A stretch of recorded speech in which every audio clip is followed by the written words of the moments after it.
What was supposed to be a routine interview turned into a televised showdown when Sylvester Stallone appeared on The View, promoting his latest project. The Hollywood icon expected light banter, not a full-blown ideological war with Joy Behar. From the moment the cameras rolled, the tension was thick. "We're here with Sylvester Stallone," Joy opened. "The man who gave us Rocky, Rambo, and a lot of political opinions lately." It wasn't a welcome, it was a warning.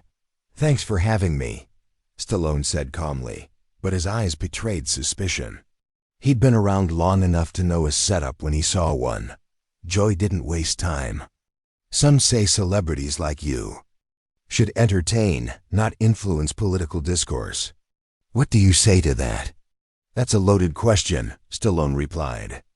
"I've been an American citizen for 77 years. I've earned the right to speak actor or plumber." "Oh, so now you're a constitutional scholar," Joy quipped. "Some of your statements stretch what democracy looks like." Stallone kept his cool. "Rocky is about beating the odds. Rambo is about respecting veterans. If you're twisting that, it says more about you than me." Joy rolled her eyes. "Please, your movies glorify violence and push outdated macho tropes. Is that the message we need today?" Stallone's patience thinned. Millions find inspiration in those stories. They're not about violence, they're about grit, about human struggle. Joy leaned in. "Or maybe they're action fantasies that teach young men to solve problems with fists." The temperature in the studio dropped. Stallone shot back. "You clearly never understood those stories. Maybe stop trying to be offended and start trying to understand." Joy snapped. "I've been in this business longer than you've been making sequels. Don't talk to me about storytelling." "That's the difference," Stallone said. "You critique, I create. And it's easy to judge from behind a desk." The audience was silent. No one expected it to go this far. Joy smirked. "You've played the same role for 40 years. Rocky, Rambo, they're all just angry men with guns. You think you know struggle?" Stallone growled. "I wrote Rocky with $39 in my bank account. I lived in a car. Don't tell me I've coasted." Joy waved him off. "Oh, the rags to riches tale. Again, that was 50 years ago.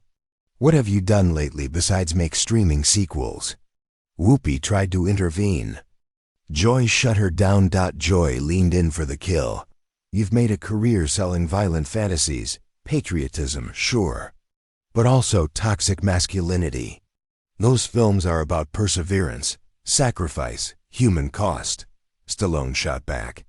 "You're twisting them into propaganda. Mocking sympathy now," Joy said. "Are your feelings hurt? Going to cry like your characters?" "That was it. This is why people can't stand you," Stallone said, voice low and sharp. "You don't want conversation, you want control. And you want praise for playing the same role over and over," Joy snapped.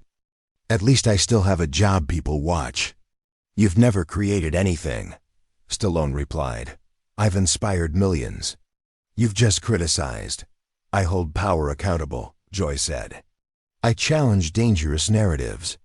That's journalism." "No," Stallone said, standing up, face set. "This is an ambush disguised as journalism, and I'm done." He walked off set. And just like that, the interview was over, but the explosion was just beginning. Joy Behar's face hardened. "Cowardice? Let's talk about hiding behind movie characters while glorifying war, all while dodging service yourself." The studio froze. Even the crew went still. Stallone went pale. His grip tightened. "How dare you question my patriotism?" he said, voice low and sharp. "I've spent my life honoring the military through my work." Joy sneered. "How convenient. You get all the glory, none of the risk. Where's the real courage in that?" "Real courage," Stallone snapped, "is building something from nothing. Taking risks. Standing for what you believe in even when cynics like you try to tear it down." Joy's smile turned cruel. "Oh, so this is about belief now? Or just an aging star clinging to relevance by riling up the worst of his base? And you're just a bitter hack, Stallone fired back, tearing down others because you've never built anything that lasts. The exchange spiraled. Co-host sat frozen. The air crackled. At least I'm not stuck making the same movie for 40 years, Joy shot. What's the last thing you made that actually mattered? My films give people hope, Stallone replied, breathing heavy. They show the power of getting back up. That matters. Joy rolled her eyes. You call violent revenge fantasies hope? You've inspired nothing but delusion in angry men. Stallone's tone turned ice. You don't understand inspiration because you've never created anything that moved people. Joy laughed bitterly. You call that art? You've inspired locker room bravado, not cultural change. The temperature in the studio plummeted. You're jealous, Stallone finally said. Jealous that I built something real, something lasting. Jealous? Joy barked. Of what? A tough guy routine that's become a punchline. Stallone's fists clenched. I've built a legacy. What have you built besides snarky segments and mean soundbites? I've exposed hypocrisy. Joy snapped.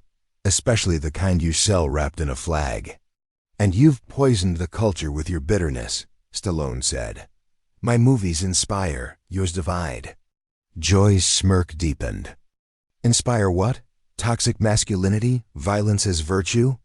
That's enough, Stallone growled. I came here to discuss my work, not be ambushed and insulted. Joy leaned in. Oh, are we too close to the truth now? Pulling back the curtain on Hollywood's favorite tough guy? You don't know me, Stallone hissed. You don't know what I've overcome. Joy's voice dropped into icy mockery. An insecure man playing pretend for 50 years because he never figured out how to be a real one. Stallone's rage trembled just beneath his voice. A real man doesn't tear down others to feel powerful. Joy struck again. A real man can take criticism without falling apart. This isn't criticism, Stallone snapped. This is a hit job. You've tried to destroy everything I've built. If the shoe fits, Joy said with a shrug. Stallone stood. I feel sorry for you. You're so bitter, you can't see the good in anything. Joy fired back. I see the world for what it is without your Hollywood filter. No, Stallone said, removing his mic. You see the world through your own hatred, and I won't let you use me for ratings. He tossed the mic onto the table and turned. Run away then, Joy called after him. Show us who you really are. Stallone paused at the edge of the set. History will judge us both. I'll let my work speak for itself. He walked off. The cameras lingered. The audience was stunned. The crew silent. Joy sat at the table part triumphant, part shaken. And just like that, a scheduled interview became one of the most explosive moments in live television history.